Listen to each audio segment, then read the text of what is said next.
"So do it," Colt said coldly. "Slice me like the fruit I am. The thing is, you'll have to slice Caleb after you're done with me."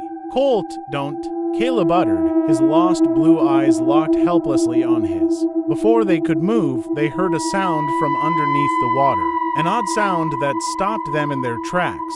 It sounded like music from a piano, an old piano like the one that sat in his grandparents' living room. The notes sounded tinny and creaky like they belonged in an old saloon. "What the hell is that?" Benji snapped as the notes grew increasingly louder. The tinny, creaky notes grew increasingly louder.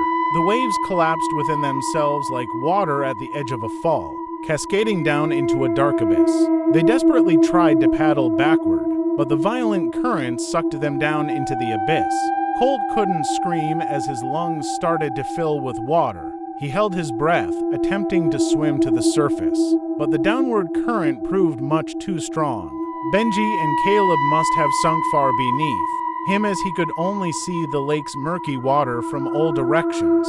Just when Colt thought he couldn't sink any deeper, his body smacked something hollow. For a moment, everything went dark. When Colt opened his eyes, he found his body strewn out on an oak staircase, water rapidly entering his airways. He willed himself to hold his breath for just a little bit longer as pieces of a brick or cavity wall penetrated the stairs above him.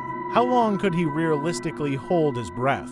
Last summer, his older sister Nikki timed him for 2 minutes and complimented his lung capacity, or maybe it was 90 seconds. He wasn't sure and wasn't about to find out. Colt mustered the strength to propel his body upward. His entire body ached as he squeezed his arms behind his ears and pointed his feet together, kicking them like a dolphin's fin. Years later, he would be grateful for being the only kid in his friend group to make it 2 advanced-level swim lessons. As Colt began to kick, he saw a shadow looming on the cavity wall, slowly creeping into focus. Out of the corner of his eye, he thought he saw a young boy floating in the entryway. He could only discern the boy's blonde hair and short stature. Turning his head, he realized the image of the boy belonged to a large portrait decaying on the wall of the house.